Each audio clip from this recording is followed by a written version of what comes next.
morning. Today is Sunday, and I would like to share a short devotion to all of you. At makikita po natin yan sa 1 Samuel chapter 16 verse 7. Sabi niya, "But the Lord said to Samuel, do not look on his appearance or on the height of his stature, because I have rejected him. For the Lord sees not as man sees.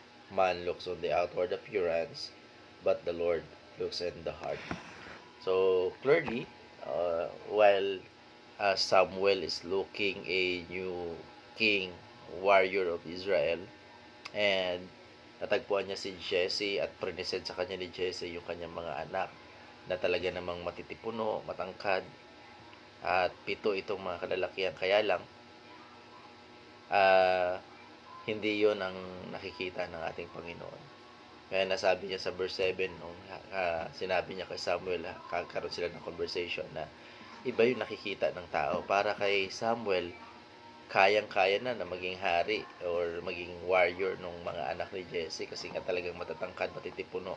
Ang mga anak ni Jesse talagang mga palaban, except kay David. Si David kasi ay tagapangalaga ng tupa. Pero sabi ng Panginoon kay Samuel, nireject ko na sila.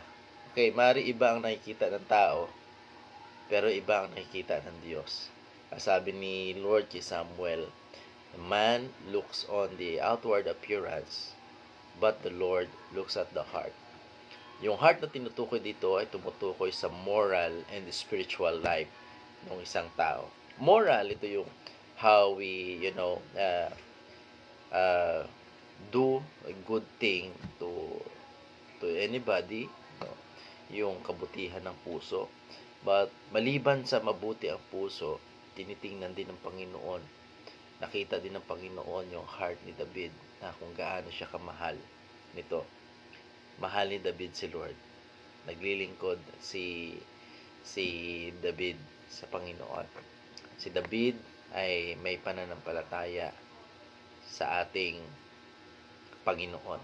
Kaya pag binasa po natin yan, continue hanggang 17, nakipagdigma siya, nakipaglaban siya kay Goliath, at doon mas nakita natin at nakita ni Samuel kung gaano nagtitiwala si David sa ating Panginoon. So ganoon din tayo, maari ang tingin sa iyo ng Panginoon, ng mga tao ay hindi ka gusto dahil sa iyong physical na appearance, pero meron ka namang puso na nagtitiwala sa Panginoon at meron kang mabuting kalooban na ang Diyos ang nakakakita sa iyo. That's your asset. No? Love ng Panginoon yung mga nagtitiwala sa Kanya, yung may mga mabuting kalooban. No? Moral and spiritual life. Kaya huwag kang magpanghinaan ng loob. Just continue to believe in the Lord and have faith in Him and do what is right in the sight of God. God bless you.